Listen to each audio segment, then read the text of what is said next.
할렐루야. 하루를 시작하는 성도들께 하나님의 은혜와 평강의 축복이 함께 하시길 기도합니다. 오늘 우리의 삶을 인도하실 하나님의 은혜를 기대하며 주시는 말씀 앞에 하나님을 향한 소망의 복음을 붙드시는 성도님들 되시기 바랍니다. 3월 10일 말씀으로 여는 아침, 오늘 우리에게 주신 하나님의 말씀 누가복음 20장 9절에서 19절 말씀입니다. 그가 또 이 비유로 백성에게 말씀하시기 시작하시니라.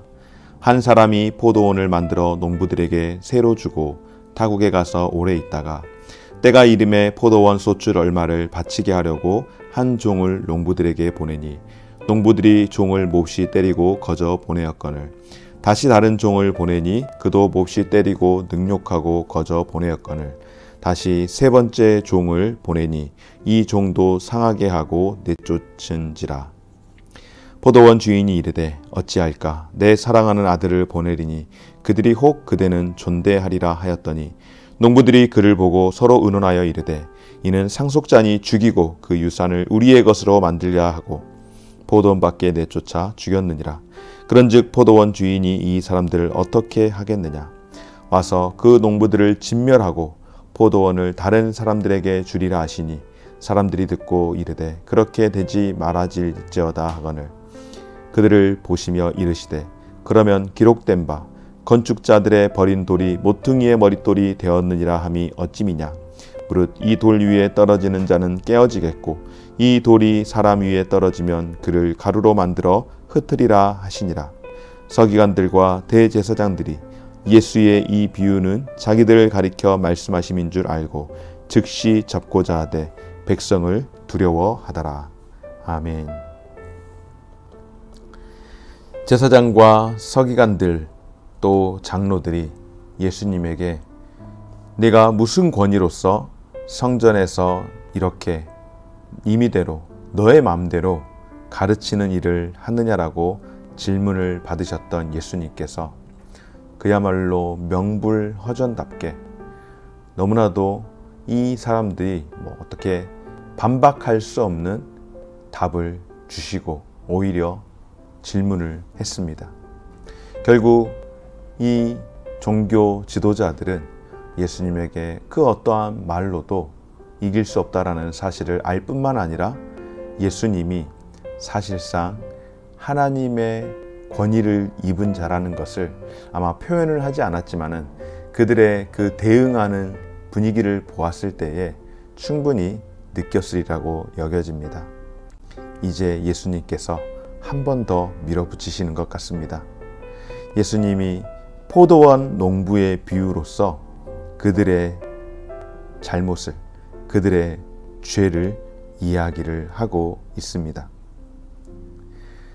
비유로서 말씀하시기를 한 사람이 한 부자가 포도원을 만들어서 농부들에게 세를 주고 먼 나라 타국으로 여행을 떠났습니다. 그리고 얼마만큼의 시간이 지나고 추수 때가 되어서 주인이 소출의 일부를 소작농들에게 그 일부를 받기 위해서 첫 번째로 종을 보냈습니다. 그런데 이 농부들이 그 종을 때리고 능욕한 뒤 빈손으로 돌려보냅니다. 사실은 말도 안 되는 일이 벌어진 것이죠. 결코 있어서는 안 될 일뿐만 아니라 있을 수도 없는 절대 이런 일들은 일어날 가능성이 희박합니다. 사실은. 그럼에도 불구하고 이런 일들이 일어났다라고 하는 것은 그만큼 역설적으로 정말로 일어나서는 안 될 일들이 지금 이 지도자들, 이 권력자들이 지금 행패를 부리고 있음을 저자인 누가는 우리에게 고발을 하고 있는 겁니다. 말도 안 되는 일들이 벌어졌는데 당연히 농부들은 세를 내고 포도원에서 농사를 짓고 소출의 일부를 주인에게 바쳐야 하는 것입니다. 그런데 주인에게 바쳐야 할 몫을 주지 않기 위해서 주인이 보낸 종을 때리고 모욕하고 빈손으로 돌려보냈다. 말이 안 되는 이야기지만은 그런 이야기가 3번이나 연거푸 되어지고 있습니다. 이것은 마치 예수님께서 비유로 하신 말씀이라고 하지 않았습니까? 성전을 강도의 소굴로 만들어버린 이 유대 지도자들, 장사꾼들을 연상시키는 비유인 것이죠. 농부들은 포도원을 자기 멋대로 관리하고 그 소출도 자기 마음대로 모두 다 자기 소유로 삼아버린 겁니다.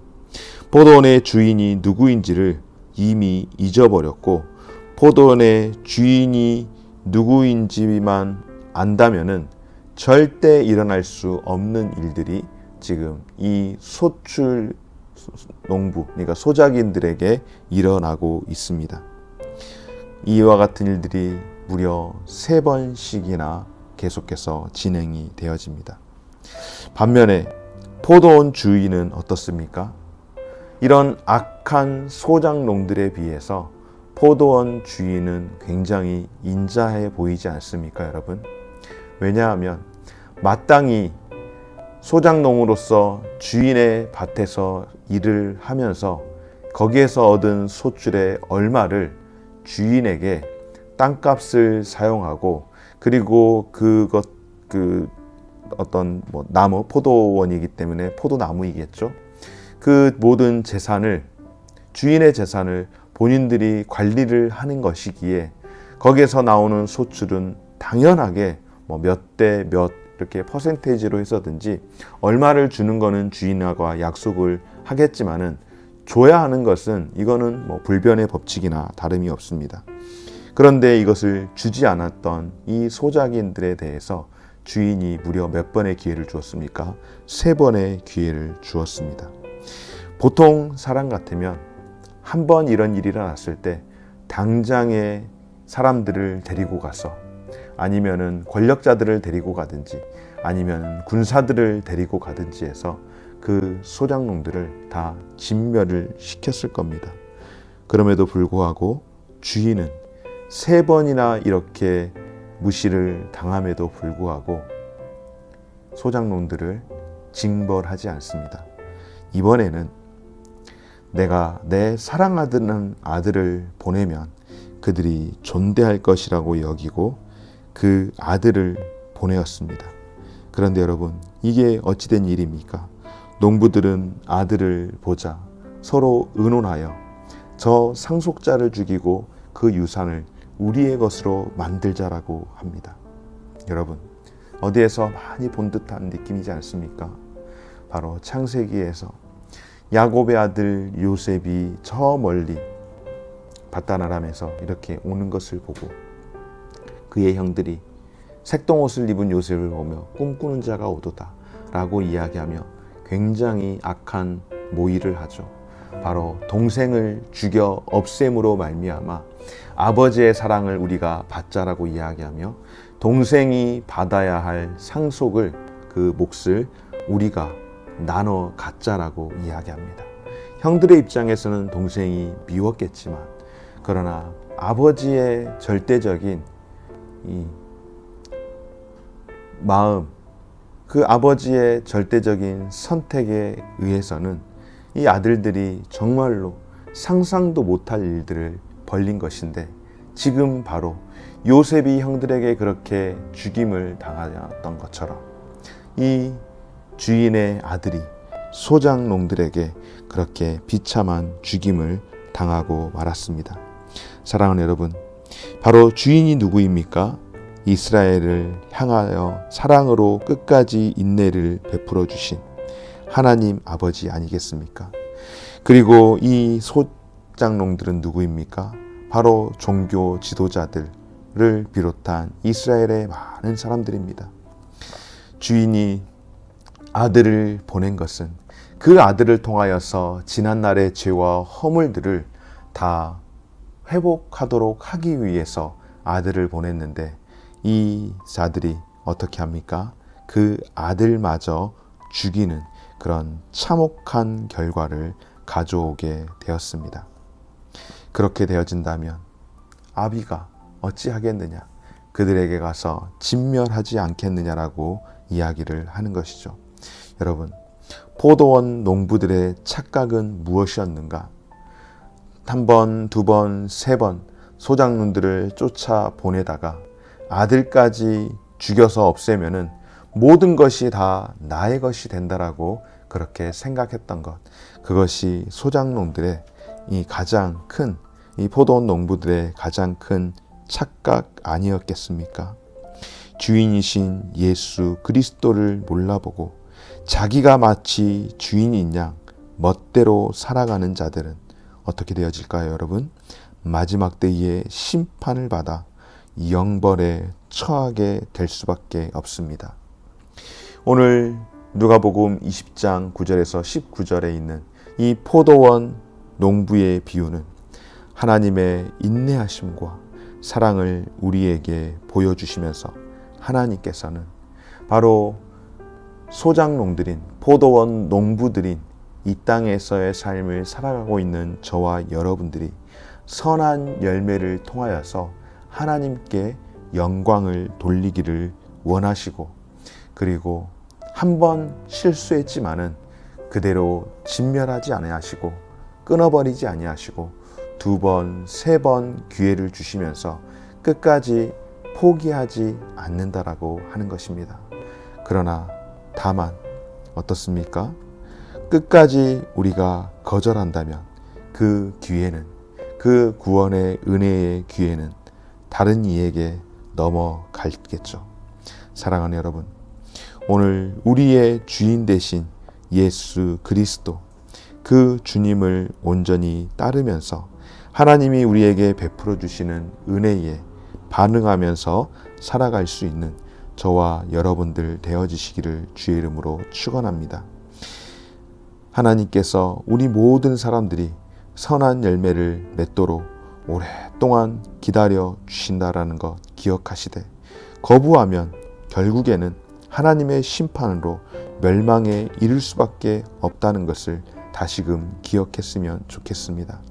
하나님께서 우리에게 주신 기회 놓치지 말고 포도나무가 되시는 예수님 안에 함께 거하며 그 기쁨을 함께 누릴 수 있는 저와 우리 모든 성도들의 삶이 되어지시기를 주의 이름으로 축원합니다.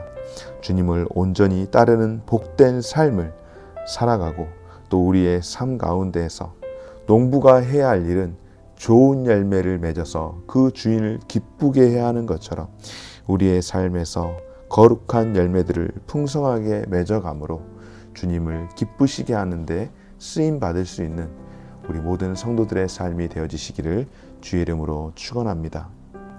고마우신 하나님 감사드립니다.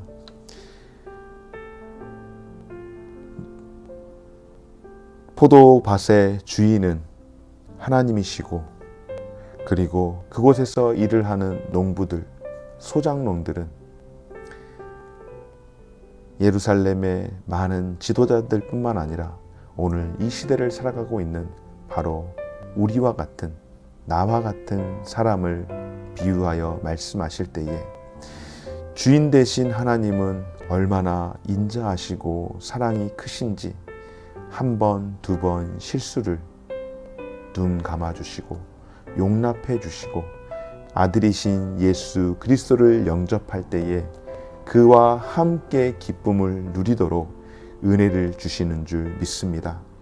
어리석은 농부들과 같이 주님께서 내미시는 손길을 거부하고 거절하고 비난하는 자들로 살아가다가 심판날에 고통 가운데에 빠지는 인생들 되지 않게 하시고, 주님께서 기회를 주실 때에 아들이신 예수 그리스도를 보내실 때에 참된 예수 그리스도를 온전히 우리가 모심으로 말미암아 포도나무 대신 예수님 안에 거함으로 좋은 열매를, 복된 삶을 맺으며 누리며 살 수 있도록 은혜 베풀어 주시옵소서. 오늘 하루의 삶 가운데에서 하나님 앞에서 우리가 농부라는 사실, 우리가 청직이라는 사실, 우리가 소작인들이라는 사실을 잊지 않고 기억하며 살아가게 하여 주옵소서. 감사드리며 예수님의 이름으로 기도드립니다. 아멘. 하늘에 계신 우리 아버지여, 이름이 거룩히 여김을 받으시오며 나라가 임하시오며 뜻이 하늘에서 이룬 것 같이 땅에서도 이루어지이다. 오늘날 우리가 우리에게 일용할 양식을 주옵시고 우리가 우리에게 죄 지은 자를 사하여 준 것 같이 우리 죄를 사하여 주옵시고 우리를 시험에 들게 하지 마옵시고 다만 악에서 구하옵소서. 대개 나라와 권세와 영광이 아버지께 영원히 있사옵나이다. 아멘.